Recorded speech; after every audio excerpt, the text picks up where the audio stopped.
Journée nationale de réflexion consacrée au don d'organes. Les Guadeloupéens restent réticents à l'idée de faire don de leurs organes. Pourtant, 200 patients sont en attente d'une greffe. Le reportage de Linda Kayarsi dans un instant et vos avis sur la question. Démocratie participative à Saint-Claude. La mairie a décentralisé ses services dans un quartier de la ville.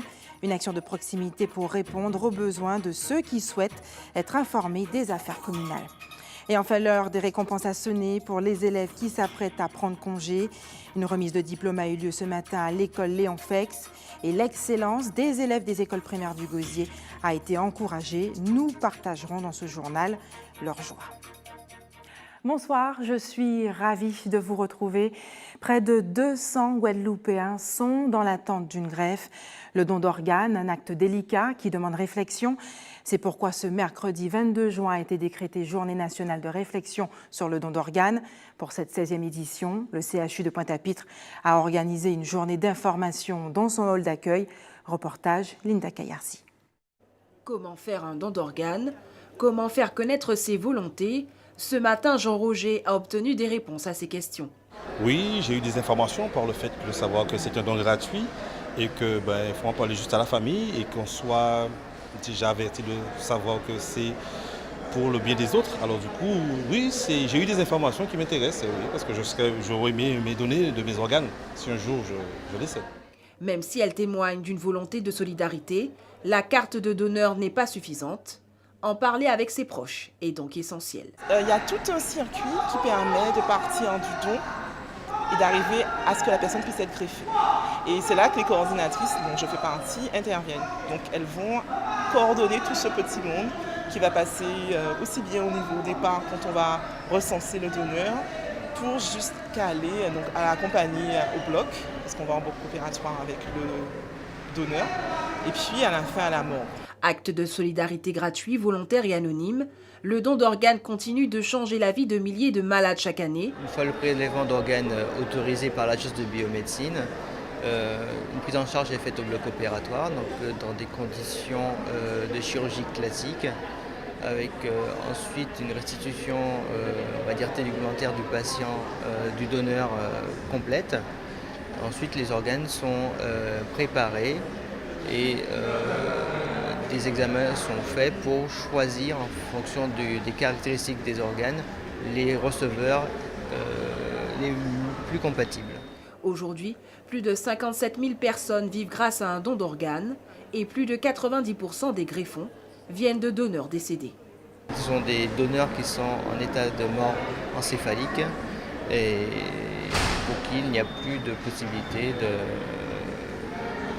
traitement et donc à ce moment-là ils donnent leur organe, que ce soit un rein, cœur, foie ou d'autres organes encore. Sur la région Antilles-Guyane, entre 30 et 50 reins sont prélevés par an. Malgré une mobilisation croissante, la France, tout comme la Guadeloupe, connaît toujours une situation de pénurie. Et le don d'organes est encore un sujet tabou. De nombreuses familles s'opposent au prélèvement d'organes après la mort d'un proche, souvent pour des raisons religieuses. Êtes-vous favorable au don d'organes? Nathalie Dinan et Moïse Dexter ont cherché à connaître votre avis. Moi, oui, je suis pour donner mes dons d'organes. Pourquoi, dites-moi? Pour sauver la vie des autres. Si c'est pour donner un rein et il me faut que seul moi pour survivre, pourquoi pas? De ma mort, oui, je veux bien. Oui. Donc je suis pas très pour le moment. Okay. Je vais peut-être changer d'avis après. Mais bon. Pas de problème, si c'est pour sauver des vies, il n'y a aucun souci. Moi, non. Peut-être bien, je n'ai pas encore vraiment réfléchi. Peut-être bien. Oui, bien sûr. Bon, après, je dis, tout dépend de la personne. Enfin, si c'est un méchant, non, je veux pas. Si c'est un gentil, oui, bien, je veux bien. Non. Pourquoi? Parce que c'est marqué dans la Bible, c'est tout. Si je suis mort, à quoi ça sert de les garder? Tout simplement. Donc voilà, c'est dans mon optique de... J'en parle aux proches, j'en parle aux gens qui sont avec moi. Je suis habitué, je donne mon sang aussi, donc non, aucun souci. Je suis d'accord, il n'y a pas de problème. Après, avec le consentement de ma famille, mes enfants, mon fils, mais il n'y a pas de problème. Si ça peut sauver une vie, pourquoi pas? J'ai toujours dit à mes parents, je ne suis pas très pour dans la mesure que je pense qu'on se sert déjà sans le demander réellement. À mon avis, les gens qui décèdent, les jeunes qui décèdent, brutalement comme ça, forcément ils se servent. Et nous on ne sait pas parce que quand la personne est couchée... Ouais, mais il faut d'abord voir ça avec mes parents. S'ils sont d'accord, là, il va consulter avec les docteurs, quoi. Mais on est déjà mort là, on ne sait pas ce qu'on va faire. Si on peut sauver une vie, ouais, je pense qu'on doit se poser quand même les bonnes questions. Je pense que faudrait. Ouais, moi je serais capable, je pense. Enfin moi, mes parents, ma femme. Que ce soit l'organe, pourquoi pas. Mais je pensais même à remplir le document pour le laisser à ma mère. Pour sauver une vie. Pour que cette personne ait une chance de poursuivre sa vie, parce que c'est dommage de laisser perdre les organes et que personne ne puisse en profiter. Il y a 20 ans, il décidait de sillonner la Guadeloupe à bord d'un bus nommé la Caravane de l'Espoir. Son objectif, aider les Guadeloupéens en proie aux addictions. Emmanuel Vainqueur, bonsoir. Bonsoir. Merci d'avoir accepté notre invitation. Alors, vous êtes le président de cette association. Elle fête cette année ses 20 ans d'existence. L'enfer de la drogue, vous connaissez, vous l'avez vous-même vécu? Bien sûr, parce que je me suis retrouvé dans la drogue très, très jeune. Et pendant 20 ans, j'ai consommé diverses drogues, cannabis, cocaïne, LSD, le crack. Ça a été très dur pendant près de 20 ans de consommation de drogue. Et je me suis trouvé complètement bas, plongé dans la gadoue, dans la boue, dans toutes sortes de déboires. J'ai fait la prison, j'ai été pendant 2 ans en prison pour trafic et consommation de drogue, cession de drogue. Et à partir de là, j'ai trouvé la force en prison pour faire le choix de m'en sortir.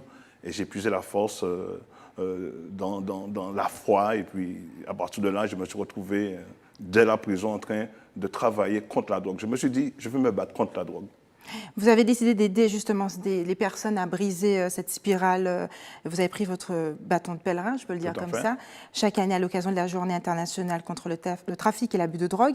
Ce dimanche, la Caravane de l'Espoir sera toute la journée sur la place de la mairie de Petit-Bourg. Quel sera le programme de cette journée? Cette journée va commencer parce que comme justement on va à la rencontre de ces personnes qui sont sous les effets, qui sont dans la consommation de crack ou toutes sortes de produits d'addiction.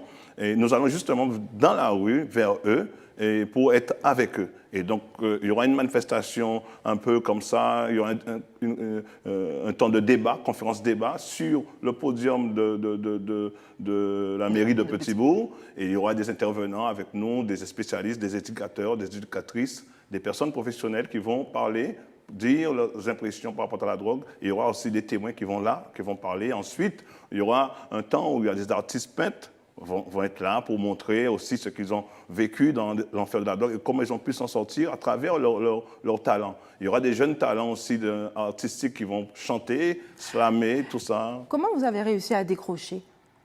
Moi, j'ai profité de ces 2 ans de prison pour changer de comportement, pour cultiver notre comportement. Et il y a un point d'appui que j'ai utilisé, c'est la foi.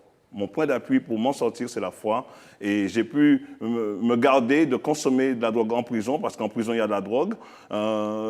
Et le directeur de prison lui-même m'a remarqué. Il m'a demandé souvent de l'aide auprès des autres détenus, parce que les autres détenus étaient un problème pour lui. Et comme moi, j'avais un témoignage à l'intérieur, il m'appelait des fois. Comment s'est fait le déclic, justement? Mais ce déclic, c'est suite à cette misère que j'ai vécue dans la rue ou bien dans ma famille, la douleur parce que j'étais un homme qui avait des enfants déjà, 3 ménages brisés, et puis aussi ma mère, mon père qui était là en face de moi, et puis avec des autres frères que j'ai, et qui étaient ensemble, on était dans la drogue. Et j'ai vu cette douleur de ma mère, cette impuissance de mon père face à notre déchéance, et ça m'a interpellé un beau matin. Et là, j'ai crié, j'ai dit, mais il faut que tu me sors de là, si tu existes, sors-moi de là. Et c'est comme ça ça a commencé. Les gendarmes m'ont arrêté 2 heures après. Pendant 20 ans, j'ai trafiqué. Jamais je n'ai été interpellé par les gendarmes. Et là, tout d'un coup, les gendarmes m'arrêtent. Et ça a commencé comme ça, j'ai été mis en prison. Et pendant que les gendarmes m'amenaient, je me suis dit, maintenant, tu vas te battre contre la drogue. Emmanuel Vainqueur, vous êtes passé par la case prison, mais tous les jeunes ne passent pas par cette case prison. Comment ça se passe? Comment ils arrivent finalement? Comment vous les aidez à décrocher, à sortir de l'emprise de la drogue? Mais justement, nous avons plusieurs jeunes que nous avons aidés aujourd'hui qui ont fondé des familles. Des noms, il y en a plusieurs, des centaines qu'on pourrait citer, on pourrait nommer. Aujourd'hui, ils travaillent, ils sont professionnels, ils sont devenus patrons, ils sont devenus chefs de famille, ils travaillent des fois dans le corps médical, ils sont devenus des fois des docteurs, des enseignants. C'est impressionnant leur résultat qu'on a, mais qui n'est pas vraiment montré. Alors, parmi ces exemples, on retrouve d'ailleurs Steve Gadet, qui est aujourd'hui écrivain et universitaire, et bien d'autres anonymes, vous l'avez dit. Mais les bras manquent, je crois. Vous lancez un appel aux dons et aux bénévoles. Tout à fait. Nous avons besoin de bois pour mettre en place ces manifestations. C'est très lourd parce qu'il faut des outils performants. Par exemple, quand des jeunes veulent chanter, il faut leur donner un outil afin qu'ils puissent se ressentir et quand ils vont s'exprimer sur un podium. Et donc, nous avons besoin d'argent ou bien tout simplement des équipements de sonorisation que nous avons besoin pour donner à ces personnes et qui pourront utiliser des espaces où ils vont s'encourager eux-mêmes en montrant leur talent et vont se dire oui, mais j'ai une capacité en moi, je peux voler très haut en étant hors de la drogue, de la consommation de drogue et de violence. Est-ce que les collectivités vous aident et également les établissements de santé dans cette démarche? À travers leur soutien, à travers l'accompagnement que nous donnons, que nous accompagnons des jeunes que nous rencontrons et nous les orientons vers ces instances qui existent, mais au niveau soutien financier et autres, nous n'avons pas ça. Et ça, c'est dommage, c'est vraiment dommage. Alors, le gouvernement en tout cas tente de trouver des solutions à ce problème de santé publique. Certains préconisent la légalisation du cannabis, d'autres s'y opposent. Quelle est votre position sur ce sujet? Sur ce sujet, pour moi, c'est non. Pour moi, c'est non, pardon. C'est non pour moi, déjà, par rapport à la cigarette. Moi, à travers mon expérience et mon observation, et l'équipe qui travaille avec moi, nous avons remarqué que la consommation de la cigarette est déjà un élément, un facteur qui va te conduire dans cette liberté d'expression de fumer autre chose, ce que tu veux, parce que tu as pris la liberté de fumer. Donc, c'est non, parce que pour nous, il n'y a pas de drogue douce ou gentille. Parce que la drogue douce, par exemple le cannabis, qui a été promulgué pendant les années 70, fin des années 60, et justement, cette drogue-là, on l'a consommée, on était content, on chantait, on riait bêtement, et après, ça nous a conduit dans la consommation de cocaïne. Donc, interdiction, non légalisation à aucune drogue. Alors, un autre pas sera néanmoins franchi par le gouvernement français concernant les drogues dites dures. Une salle de shoot ouvrira ses portes prochainement dans un hôpital parisien. Les toxicomanes pourront ainsi consommer leurs produits sous le regard, bien sûr, des professionnels de santé. Est-ce que, selon vous, là, le gouvernement s'engage dans la bonne voie? Je ne sais pas s'il s'engage dans la bonne voie, mais pourquoi pas? Parce que dans le cas où les personnes qui consomment la drogue se retrouvent dans n'importe quel lieu, en train, avec n'importe quel outil de consommation de drogue, en train d'utiliser, de consommer leur drogue. Et là, c'est ils sont très exposés aux conséquences de ce type de consommation. Donc, si ça peut atténuer les choses, pourquoi pas? Parce que c'est préventif. C'est préventif. Emmanuel Vainqueur, est-ce que vous nous rappelez justement les dates? Parce que le bus sillonnera la Guadeloupe. Il y a plusieurs dates. Il y a ce dimanche. Il y a ce dimanche 26 qui est la journée internationale contre l'abus et le trafic de drogue illicite, mise en place par l'UNESCO, et que chaque année, nous revenons avec ce thème-là. Et ensuite, il y aura le 10 juillet aux Abîmes, le 17 juillet à Bémaro, le 24 juillet à Sainte-Rose, le 31 juillet à Pointe-à-Pitre, le 14 août au Gosier. Ce que nous attendons surtout des mairies, c'est qu'ils nous donnent une sonorisation. Merci Emmanuel Vainqueur d'avoir accepté de répondre à nos questions et puis votre témoignage. Merci beaucoup. Merci. Tous les deux, on regarde ensemble le prochain sujet. Tous les 2 mois, les services municipaux de Saint-Claude vont à la rencontre des administrés. Aujourd'hui, les agents avaient décentralisé leurs services dans le quartier de Dain. Une initiative qu'apprécient les Saint-Claudiens. Nathalie Dinan, Moïse Dexter. Les habitants du quartier de Dain ont eu l'agréable visite des services de la mairie aujourd'hui. La police municipale pour discuter des questions de sécurité des biens et des personnes. La médiathèque avait effectué une sélection d'ouvrages. Le service des affaires scolaires, celui de l'urbanisme ou encore les services techniques ont porté l'information aux portes des administrés. Être aux côtés des administrés, des contribuables et être sur le terrain de la ville pour mieux faire avancer la ville. Donc on essaie de mettre ça en œuvre depuis quelques années et ça marche. C'est toujours les problèmes que les administrés rencontrent, tant au point de vue voirie, au point de vue urbanisme. Et bien sûr, ça nous permet aussi de faire passer l'information sur la marche en avant de la ville. Installés en plein air, les agents et les élus étaient là pour répondre aux questions, mais aussi pour expliquer les choix politiques du conseil municipal. De nombreux projets structurants sont en cours ou à venir. L'élaboration du plan des risques naturels ou du plan d'urbanisme sont autant de questions qui nécessitent l'adhésion de la population. On fait, disons, de l'éducation citoyenne. Être aux côtés des administrés, c'est à la fois porter l'information, échanger avec les administrés et enlever quelques a priori. Ça, c'est important pour nous d'enlever les a priori. Donc, démarche citoyenne. En même temps, obligation, on va dire, pour une meilleure gestion de proximité et faire en sorte que les services eux-mêmes, car les services sont là avec nous, les services voient la réalité de leur dossier, au lieu de travailler sur du papier, ils travaillent aussi sur du concret. Et disons, c'est une manière aussi d'être en proximité. Les gens viennent naturellement et pas besoin de frapper. Et donc, je pense que ça aide aussi à une meilleure cohésion. Cette initiative mise en place depuis quelques années a permis de dédramatiser certaines situations, de régler de nombreux quiproquos et le côté positif, de créer une relation plus apaisée entre la population et la collectivité. Nous avons moins de courriers où les gens font des réclamations. Ça veut dire que les problèmes sont réglés et en face, l'élu, les services, les agents prennent l'engagement de faire et ça va mieux. Mais il y a toujours quand même à jeter un regard, on va dire, d'attention, pour voir, de suivi. Mais disons, il y a moins de personnes qui, disons, sont enclins à se mobiliser. Donc c'est signe que c'est efficace. Saint-Claude, la ville haute, se modernise. La volonté d'Élie Califert est d'en faire une ville propre, une ville à visiter, une ville où il fait bon s'établir. Et vous le savez, la fin de la récolte de la canne a été fixée au 2 juillet prochain chez nous. En Martinique, elle s'est achevée vendredi dernier à l'usine du Galion.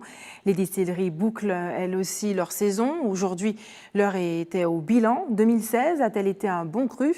La réponse avec Guillaume Bacoul d'ATV Martinique.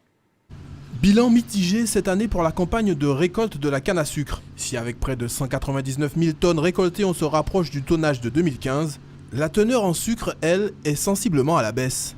Une mauvaise affaire pour les 7 distilleries de l'île, mais aussi pour l'unique sucrerie, le Galion, qui a achevé sa campagne après 114 jours. Cette année, malgré 49 tonnes de canne récoltées, soit 12% de mieux que l'an passé, on devrait revoir le chiffre d'affaires à la baisse.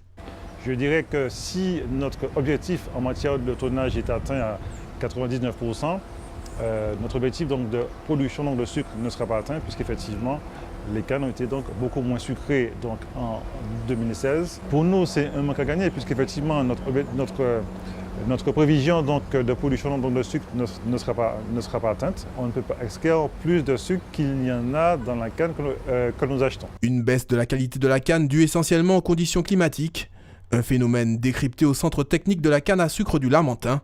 La structure travaille notamment à améliorer la rentabilité des exploitations sucrières. Nous avons eu un carême très peu marqué, donc avec des pluies régulières, ce qui a permis d'obtenir un bon tonnage par rapport à la calamité sécheresse de 2015, mais qui n'a pas permis d'atteindre les niveaux de saccharose ou de sucre que nous avons eu l'an dernier. Il y a aussi un autre facteur qui est dû aussi à l'amplitude de température entre la température de la journée et de la nuit, qui n'a pas été très importante. Et il faut ces deux facteurs pour que la canne puisse produire du sucre. A noter que si la baisse de la qualité se traduit de fait par une baisse du chiffre d'affaires des planteurs, cette année, une indemnisation versée par la 7e et l'État devrait garantir le revenu. Depuis 14 ans, une association participe au rayonnement de la culture indo-guadeloupéenne. Le Conseil guadeloupéen pour les langues indiennes fête son 14e anniversaire. À cette occasion, un grand spectacle aura lieu ce vendredi 24 juin au centre Robert Loison du Moule. Fred Négrit, bonsoir. Bonsoir. Merci d'avoir accepté notre invitation. Vous êtes le président de ce Conseil guadeloupéen pour les langues indiennes. Avec ce patronyme Négrit que l'on connaît, comment vous est venue cette passion pour la culture indienne et pour les langues indiennes? Oui, je pourrais dire pourquoi est-ce qu'il faudrait que je justifie de par mon nom. Mais enfin non, je peux dire, ma grand-mère était d'origine indienne, mais nous avons la chance en Guadeloupe justement que la population d'origine non indienne s'intéresse aussi à cette culture et c'est peut-être là notre force et notre aspect original, si vous le voulez, et c'est une très bonne chose pour nous, notamment que nous puissions partager cette dimension culturelle indienne, non pas seulement à travers le milieu indien, mais à travers toute la Guadeloupe. Mais comment est née cette passion chez vous? Je suis tombé dedans quand j'étais petit, mais à part ça, depuis mon enfance, disons, j'ai été mis au contact de la langue hindi, et donc je me suis un petit peu intéressé à cela. Et puis par la suite, on a travaillé un peu plus, on a fait donc quelques études de langue hindi, et puis il y a eu cette association, ce Conseil guadeloupéen pour les langues indiennes, qui nous a permis d'aller encore plus loin dans notre amour de cette culture qui vient de l'Inde. Alors, pour ce vendredi, la culture traditionnelle de l'Inde sera mise à l'honneur au Centre Aubert-Loison du Moule, avec notamment la remise du Ganesh d'or 2016. Que représente ce trophée? Alors, ce Ganesh d'or, c'est une distinction, si vous voulez, qui est remise à quelqu'un qui s'est distingué dans la promotion de la culture indienne, en Guadeloupe ou dans la Caraïbe. Voilà. Alors, par exemple, pour la première fois, c'était quelqu'un, disons, de la région, un officiant de l'hindouisme. Après, on a eu un descendant d'un illustre indo-guadeloupéen. On a eu ensuite, par exemple, l'an dernier, une danseuse. Et puis cette année, le public pourra découvrir qui sera ce lauréat, toujours un grand promoteur, une grande promotrice de cette culture guadeloupéenne. Pour parler de la culture indienne, combien de langues indiennes sont parlées en Guadeloupe? Alors, d'abord, on ne parle plus de langues indiennes couramment en Guadeloupe, mais il y a quand même quelques étudiants qui en ont appris. Mais c'est surtout un avoir, une dimension culturelle enrichissante qui enrichit la culture créole, la culture guadeloupéenne, que nous essayons de préserver, si vous le voulez. Et puis nous, au CGPLI, on essaie d'aller un petit peu plus loin pour nous réapproprier ces dimensions indiennes, notamment à travers l'apprentissage du tamoul et du hindi. Alors, cet anniversaire du CGPLI, c'est un peu une occasion pour nous de faire une sorte de fête autour de ces langues indiennes. Alors, bien sûr, il y aura de la poésie, il y aura des danses. Il y aura une danseuse indienne. Voilà, alors il y aura une danseuse martiniquaise, enfin d'origine martiniquaise, formée en Inde, mais qui a été formée en Inde, qui a été consacrée à Londres et qui va venir nous donner un spectacle extraordinaire comme elle l'a fait il n'y a pas longtemps en Occident. Et donc elle s'appelle Swarupa Lalita Marlin. Et donc ça sera l'un des temps forts de cette soirée, c'est vrai. Alors, très récemment, le 22 mai dernier, les personnes parlant la langue hindi ont eu le privilège, en tout cas, de passer le certificat d'hindi au lycée Jardin d'Essai, un examen organisé également en Inde. Est-ce qu'il y a toujours aussi la possibilité de passer le baccalauréat avec cette option? Oui, alors, depuis pas mal d'années, des étudiants, des lycéens de Guadeloupe peuvent choisir l'option hindi pour le bac. Bon. Nous avons même une étudiante de chez nous qui est allée bien après le bac, qui a passé la licence de hindi et qui maintenant se prépare à être interprète en langue hindi et en anglais. Donc, il y a un petit succès de ce côté-là.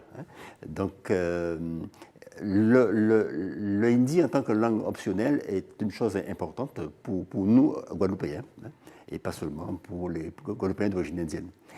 Voilà.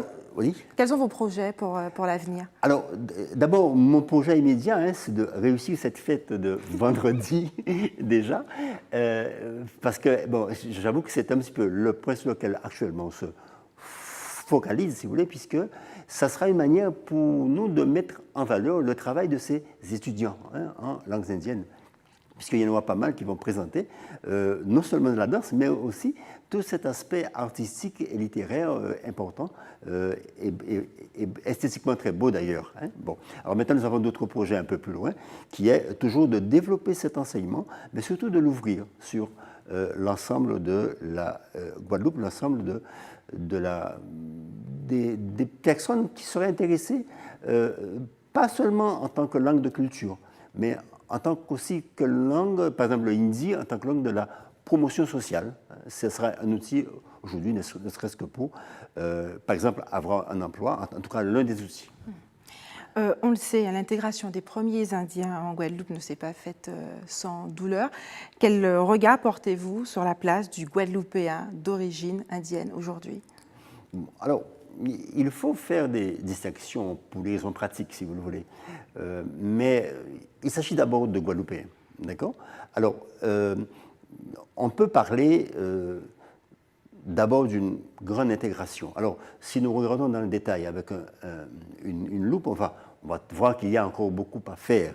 Mais l'important, c'est peut-être non seulement de faire, et j'allais dire, comme nous allons le faire dans 2 jours, de donner à voir tout ce qui se fait au sein des Guadeloupéens d'origine indienne ou non d'ailleurs, cette promotion de la culture, elle n'est pas seulement à travers la danse, elle est à travers toutes ces formes de culture. Et c'est ce que nous voulons peut-être montrer à travers cette soirée donc, que nous aurons au Rebelle Poisson. Je me permets d'insister là-dessus. Je dois peut-être le dire, je ne sais pas si je l'ai déjà fait, c'est un spectacle gratuit, hein, ouvert à tous. Hein. Et c'est important pour nous, parce que souvent on voit la culture comme quelque chose de triste. Et là, ça sera cette culture indienne, nous voulons la montrer en tant que fête. Fédératrice, mais surtout en tant que fête où c'est d'abord une occasion de se réjouir. L'apprentissage d'une langue, c'est d'abord une occasion de réjouissance. Et cette soirée, bien sûr, c'est encore une occasion de se réjouir, bien sûr. Fred Desgrites, merci d'avoir accepté de répondre à nos questions ce soir. La grève à l'usine de la Fontaine Didier en Martinique s'est achevée aujourd'hui. Un protocole de fin de conflit a enfin été signé. Le reportage de nos confrères d'ATV Martinique. La route qui mène vers la Fontaine Didier est enfin libérée et déjà les camions défilent en direction des centres commerciaux de l'île. Après 5 semaines d'arrêt de service, la direction pousse un ouf de soulagement. L'activité peut enfin reprendre à plein régime. Nous avons trouvé un accord qui satisfait les partenaires. Moi, je ne souhaite pas m'y étendre. Bon, voilà. Simplement, nous avons trouvé un accord. Pour moi, c'était la partie importante. Et maintenant, ce que je demande, c'est à toute l'équipe, au grand complet, d'aller de l'avant et puis d'essayer de reconstruire. Longue grève difficile et éprouvante pour le moral des employés, satisfaits de pouvoir reprendre le travail. Tout le monde doit reprendre son boulot, on va commencer à travailler dans de bonnes conditions. Et puis voilà, hein. Non, je suis content. Il y en a des droits de grève, on a le droit de grever, hein, c'est interdit. Maintenant, savoir comment commencer une grève, comment finir une grève. Les syndicats parlent d'un succès, mais pas d'une victoire. Le protocole d'accord prévoit de satisfaire une grande partie des revendications. Dans cet accord, il y a d'abord une chose. Il y a une prime qui était de 200 € et qui passe à 300 à compter de l'année 2016. Il y a une prime qui est accordée à l'ensemble des salariés hors cadre. Et il faut préciser que la direction voulait exclure les chauffeurs. C'est ce qui a conduit aussi à allonger un petit peu. Et puis il y a une chose, c'est que il a été acquis le principe de la discussion d'une grille de classification et d'une grille des salaires pour tenir compte de la spécificité de la situation de la société Fontaine Didier par rapport à la convention collective nationale. Et puis bien sûr, il y a l'abandon des poursuites devant les tribunaux et ça compte aussi. Pour ses 30 ans d'existence, la société aura fait face à une grève historique et doit maintenant reconquérir le marché martiniquais. Reste avec nous dans un instant, l'heure des récompenses pour les élèves de l'école Léon Fex de Pointe-à-Pitre. Et puis nous irons dans les bassins nager avec les jeunes en situation de handicap pour la 2e édition des Jeux dans l'eau de la Guyane. Une grande fête avait lieu à l'école Léon Fex de Pointe-à-Pitre aujourd'hui. Près de 46 élèves ont été félicités pour leur travail fourni durant cette année scolaire. Une cérémonie de fin d'année célébrée à l'américaine par l'association des parents d'élèves Corail LF. Isabelle Hameau a également jeté sa toque comme le veut la tradition. De la classe préparatoire au cours moyen 2, ce sont 45 élèves qui ont été récompensés pour leur travail et bonne conduite à Léon Fex aujourd'hui. Coiffés de toques et décorés d'une médaille, les élèves ont vécu une cérémonie semblable à celle que l'on peut voir dans les séries américaines.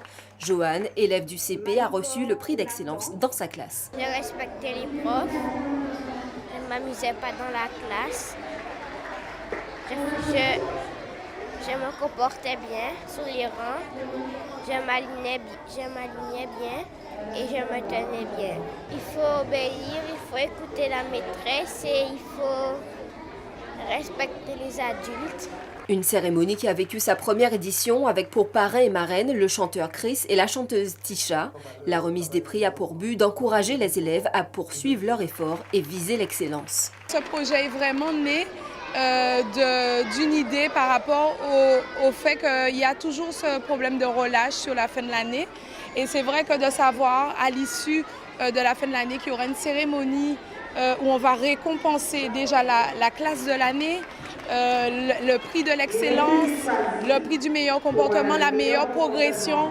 Ça garde les enfants en haleine Les enseignants pourront le dire, la responsable de cantine aussi, puisque ça a permis de les tenir vraiment sur le reste de l'année. Pour promouvoir le vivre ensemble, une charte portant des valeurs telles que le respect et la ponctualité a été signée par chaque élève. On l'a écrit avec les enseignants. Cette charte a été signée par les parents et les enfants. Donc ça veut dire qu'elle a été présentée, on leur a expliqué. Et c'est de cette charte qui dépend en fait du fait que les enfants soient toqués ou non. Ça veut dire j'ai respecté ma charte, donc je recevrai ma toche. Je suis donc récompensée. Et puis après, bien sûr, il y a les 3 prix qui viennent après, puisqu'il faut... on est pour l'excellence, il faut. Cette charte sera prise en compte dès la rentrée prochaine pour que chacun puisse s'investir au mieux au sein de l'établissement. Et l'excellence est récompensée dès la primaire. Depuis quelques années, la municipalité du Gosier organise un concours intitulé Challenge des CM2. 28 élèves ont été retenus. Ils ont reçu des chèques cadeaux, des tablettes numériques et un voyage pour Montréal au Canada. De quoi encourager ces jeunes élèves, selon l'inspectrice académique Daniela Dolium, interrogée par Isabelle Hameau. Cette initiative qui vient de la municipalité de Bémao est en tout cas une excellente chose dans la mesure où elle développe le goût de la persévérance pour un travail bien fait et donne l'occasion aux élèves de se sentir valorisés de manière à ce qu'ils puissent continuer leur parcours scolaire avec beaucoup plus de bonheur. Une chose est certaine, c'est qu'ils quittent l'école élémentaire et qu'ils vont vers le collège. Pour eux va commencer une nouvelle vie. Et quoi de plus heureux que de commencer une nouvelle vie en étant classé parmi les meilleurs. C'est aussi un appel lancé à ceux qui peuvent encore faire mieux mais qui n'osent pas. Donc je pense que ce choix de miser sur l'excellence doit permettre à tous les élèves de Bémao de se donner au maximum de leur potentialité et en tout cas de faire échec à l'échec. En tout cas, c'est notre plus grand souhait en tant qu'institution scolaire, mais aussi dans le cadre de la politique de la ville qui est menée par la municipalité de Bémao. Et la deuxième édition des Jeux dans l'eau a eu lieu aujourd'hui en Guyane. L'objectif de la manifestation est de favoriser la pratique du sport chez les jeunes en situation de handicap. Ayodele Germa, d'ATV Guyane. De l'eau sous pression pour faire fonctionner cet élévateur. Les 3 bassins de la piscine Malia Metela ont chacun leur siège d'immersion depuis la réouverture en 2011. Des vestiaires au bassin, l'accès à la natation est facilité pour les personnes atteintes de handicap moteur. On a pu mettre les moyens sur la mise à l'eau qui était important. Là, dans les jours à venir, il y a le projet quand même d'améliorer encore justement les adaptations, notamment rajouter des rampes au niveau des vestiaires, puisque pour ceux qui ont des problèmes d'équilibre et tout, qui sont marchands mais qui ont des problèmes d'équilibre et tout, ils ont besoin encore d'appui, donc la rampe les aide justement à se déplacer et limiter les chutes. Puis au fur et à mesure, donc nous essayons de travailler avec les structures que nous recevons et en fonction du handicap qu'ils ont, qu'on puisse améliorer justement les adaptations qu'on puisse faire et qu'on ne soit pas limité uniquement sur les adaptations pour le handicap moteur, mais également visuel et auditif. Cette monitrice et ses collègues veillent au bon déroulement des séances de natation, une prise en charge souvent individualisée.